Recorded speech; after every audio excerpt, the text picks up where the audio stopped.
Sebanyak 50 orang anggota komunitas seni Batajau Kota Pariaman dan Kabupaten Padang Pariaman diskusi bersama Kadis Pariwisata Kota Pariaman di Kafe Subarang Kadai Pantai Gandoria. Selain itu, diskusi tentang perkembangan seni Pariaman juga dihadiri seniman tradisi Kota Pariaman. Diskusi Pariaman bercerita ini diselenggarakan oleh Sanggaran Nabatua. Pariaman Bercerita sudah diadakan ketiga kali guna membangun komunikasi antara penggerak kesenian Pariaman.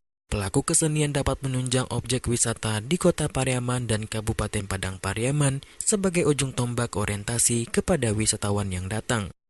Elvis Chandra, Kepala Dinas Pariwisata Kota Pariaman menyebutkan pengembangan dunia wisata sangat membutuhkan pelaku seni di daerah Pariaman. Karena wisata Pariaman tidak akan berkembang jika tidak ada atraksi kesenian dari para seniman Batajau. Diharapkan dengan adanya komunikasi seperti Pariaman Bercerita akan memupuk kerjasama komunitas Batajau dengan Dinas Pariwisata Kota Pariaman. Rumah tabu itu harus dioptimalkan, karena di samping sebagai pusat sejarah tabu itu sendiri. Rumah tabu itu juga bisa kita fungsikan sebagai rumah budaya.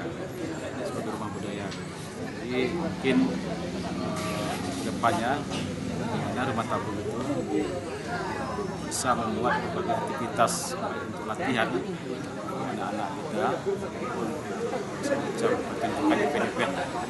Jadi nanti yang tidak hanya event-event yang berskala atau berjangka waktu, tapi sifatnya adalah event-event yang bisa dikunjungi wisatawan beberapa mereka datang ke Kota Pariaman. Wisatawan bisa kita tarik, kemudian juga para investor yang bergerak dalam bisnis pariwisata juga bisa datang ke daerah kita ketika kesenian kita lestarikan. Karena terbukti di banyak daerah sebenarnya pariwisata mereka tumbuh melaju dengan pesat itu ketika mereka menghidupkan seni budaya melalui event-event mereka. Nah sekarang persoalan nilainya lagi.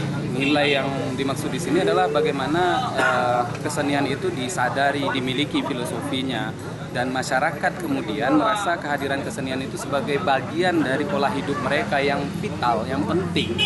Tanpa ada kesenian sebagai media untuk mengelaborasi nilai-nilai kebudayaan, artinya masyarakat akan menjadi kering dari nilai-nilai kebudayaan itu. Karena media yang paling tepat itu memang hanya kesenian, dari dulunya sampai sekarang itu terjadi.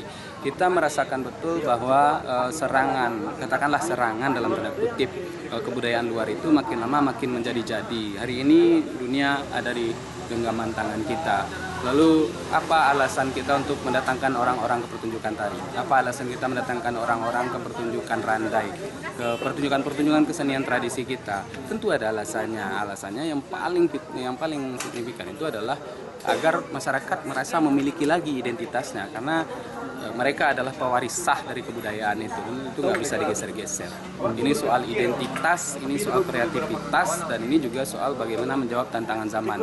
Kita yang punya kebudayaan ini, kita yang melestarikannya, dan kita yang akan memperoleh hasilnya dari pelestarian itu. Dua efeknya, sebagai industri kreatif punya efek positif bagi ekonomi kita dan pariwisata kita. Dalam segi pendidikan, kita bisa membentengi generasi muda kita dari pengaruh-pengaruh negatif zaman. Kita harus selalu percaya.